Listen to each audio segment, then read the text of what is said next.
Hello, YouTubers, friends, compatriots, bootlickers, shills, dust peasants, vassals, arms dealers, and more arms dealers, and more arms dealers. Seem to be on theme recently with 3 videos in a row. One, of course, of the arms sales of Israel to China, and being a major arms exporter, and then the last video on arms shipments by the U.S. and Saudi Arabia through Croatia to Syria. And now we have the topic about Iraq, the vassal state of the U.S. ostensibly, now purchasing weapons from Russia. So what a strange world we live in, isn't it? So here we have the U.S. in Iraq for 10 years, and we dismantle their entire military, take away all their Russian weapons, give them U.S. weapons, and now Iraq, left on its own, is going to go back to some more Russian weapons. And Iraq will be buying from arms manufacturers all over the world, as everyone does.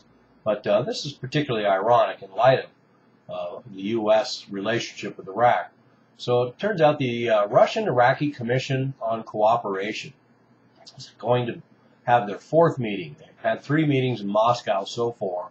They're having their 4th, hopefully in Baghdad. And Maliki visited, the Prime Minister of Iraq. Maliki visited Moscow in fall of 2012, so he's making contacts there. And Barzani, the head of the Kurdish region of Iraq, also visited Moscow recently. So they're all working to get Russian arms.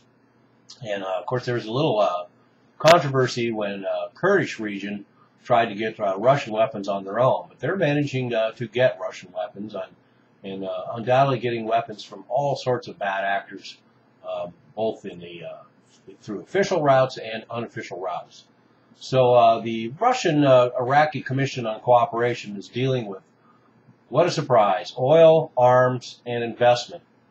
So Russia will get Iraqi oil, another irony, and Russia will be selling Iraq arms, and Iraq will be open to Russian investment. And probably not a bad idea. They have a lot more proximity, and it makes a lot more sense for Russia to invest in Iraq, much the same way that it makes sense for China to invest in Afghanistan. It's very difficult for the United States to get involved in this nation building, and we've failed in Iraq and Afghanistan already. So might as well open them up to further investment from other countries.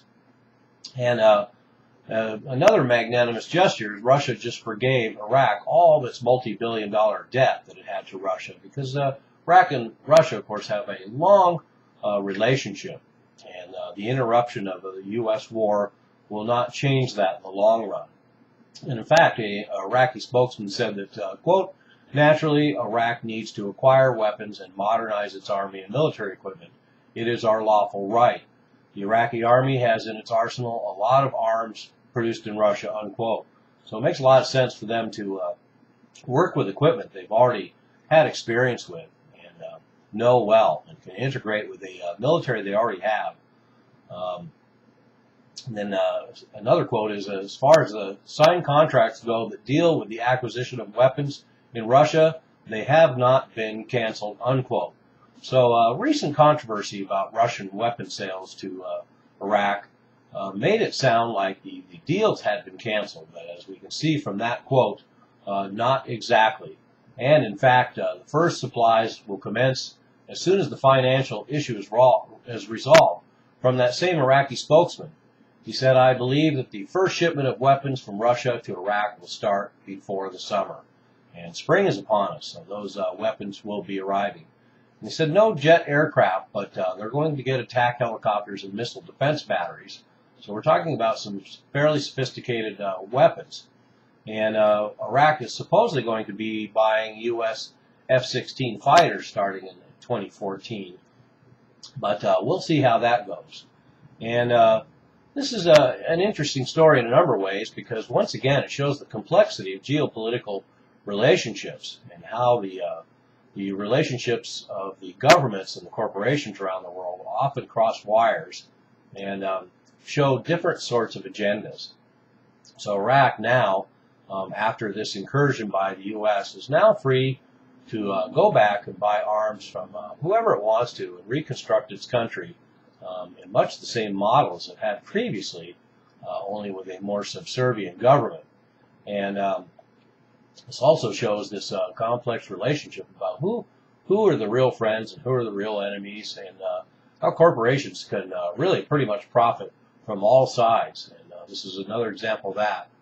And Russia has previously had large arms contracts with countries like Syria and Libya. And so that's kind of interesting in itself. The United States seems to be taking away all the arms markets for Russian weapons, although I exaggerate, because of course, like all the other countries that export weapons, they sell to anybody and everybody. And as it turns out, Russia exports weapons to over 80 countries. So Russian arms, Israeli arms, American arms, German arms, French arms, flooding the world. And the latest year I have figures for, in 2008, Russia exported $8 billion in weapons, which is pretty intriguing when you think about the video I did about Israel. Israel exported around $8 billion in weapons as well, and they are obviously considerably smaller state than Russia is. So to find Israel on par with Russia in annual arms sales is quite a commentary in itself. And some of the countries that Russia sells weapons to are China, India, Algeria, Venezuela, Iran, Malaysia, and Serbia. So, of course, a lot of renegade markets that are not necessarily open to the U.S. Entirely. And so that's where Russia has kind of made their bread and butter in those exclusive markets, and those markets are drying up. So like all the other countries, they're looking for new places to sell weapons, as always. So there we have another ironic relationship, some more realpolitik, another example of how the real world works with governments, commerce, arms dealers, military-industrial complex worldwide, and a constantly evolving and perpetual arms race on a global scale. I'm a useful idiot. Don't you be one too.